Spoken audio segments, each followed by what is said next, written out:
Welcome to myAfrican Affairs. General Abdourhamane Tchiani overthrew the Nigerian president Mr. Bazoum on 26th July.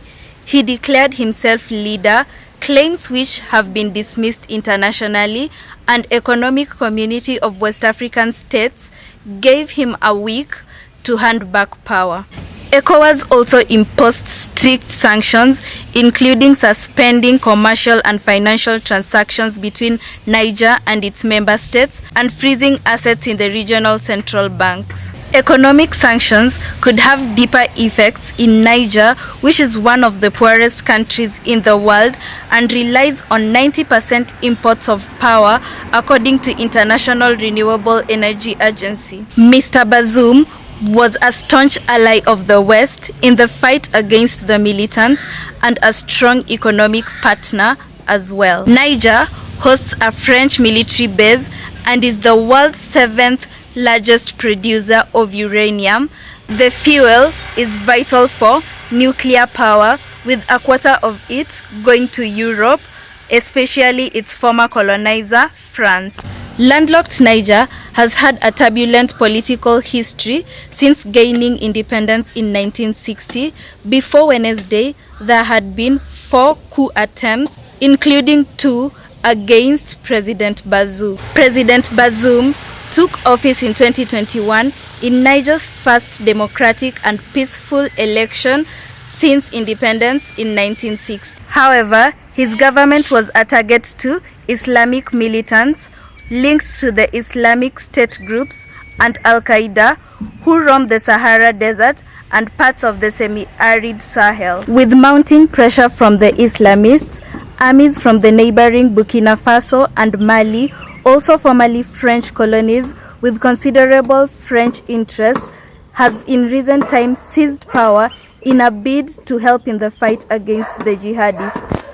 Like Niger, both these countries previously had a significant number of French troops helping them in the fight against the Islamists, but as the attacks continued, anti-French sentiments rose across the region, with them questioning if the French were doing enough to stop the Islamists. Once in power, the junta in Mali welcomed the Wagner group as they pushed out the French troops and also pushed for 1,000 of UN keepers to leave. Although the Islamist attacks in Burkina Faso and Mali have continued, the junta have grown close to Russia and have managed to expel hundreds of French forces. In response to Niger's coup, Burkina Faso and Mali have banded together in opposition against the 15-nation region bloc, saying external aggression in Niger would be a declaration of war. Niger's neighbors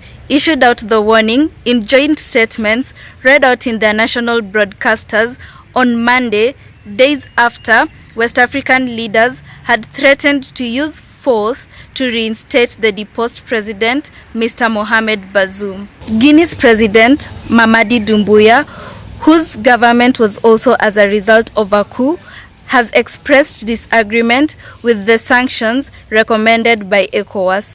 In Niger, anti-French protests were frequently banned by Mr. Bazoum's administration. Several civil society groups began escalating anti-French protests mid-2022 after Mr. Bazoum's administration approved the redeployment of France Bakani's forces to Niger after they had been forced out of Mali. M62 movement, which was formed in August 2022 by a coalition of activists, civil society movements, and trade unions, was one of the key civil society groups.